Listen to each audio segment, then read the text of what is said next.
ये कहानी एक छोटे से गांव की है जहां एक गरीब किसान और एक जमींदार रहते थे।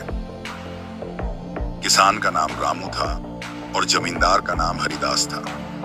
दोनों के बीच अक्सर विवाद होता रहता था। रामू एक ईमानदार और मेहनती किसान था, लेकिन जमींदार हरिदास अक्सर अपनी ताकत और संपत्ति का इस्तेमाल गरीबों को दबाने के लिए करता था।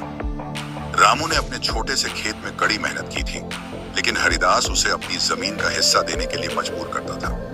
जमींदार यह चाहता था कि रामू हर महीने एक निश्चित हिस्सा उसकी जमीन का उसे दे, ताकि वह आराम से अपनी संपत्ति बढ़ा सके। रामू को यह बिल्कुल पसंद नहीं था, क्योंकि उसने अपनी मेहनत से खेती की थी और वह अपने परिवार का पेट पालने के लिए खेतों पर निर्भर था।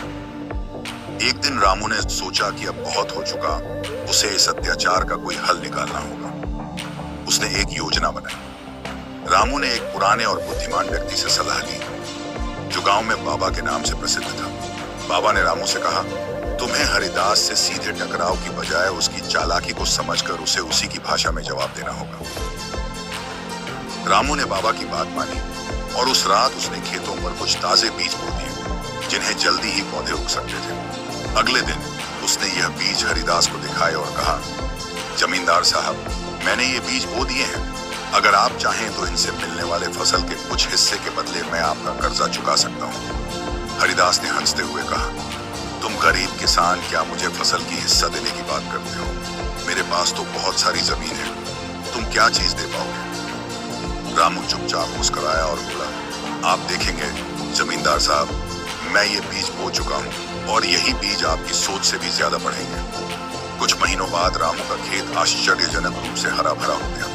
उसने अपने खेतों में उगी फसल से इतनी अच्छी पैदावार हासिल की कि वह न केवल अपने परिवार के लिए पर्याप्त अन्न जुटा सका, बल्कि उसने अपने कर्ज भी चुकता कर दिए। इस बार रामू ने अपनी पूरी फसल को सही तरीके से संभालने के बाद हरिदास के पास जाकर कहा, देखिए जमींदार साहब, मेरी मेहनत ने मुझे क्या दिया।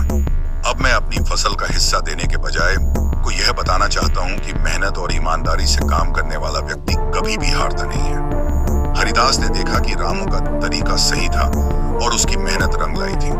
उसे महसूस हुआ कि उसने जो रामू के साथ अन्याय किया था वह गलत था। उसने रामू से माफी मांगी और यह वादा किया कि वह अब किसी गरीब किसान को परेशान नहीं करेगा।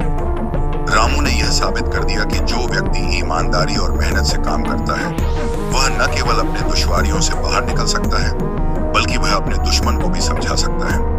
यह कहानी हमें यह सिखाती है कि कठिनाइयां चाहे जैसी भी हों, अगर हम मेहनत और ईमानदारी से काम करें तो कोई भी ताकत हमें दबा नहीं सकती।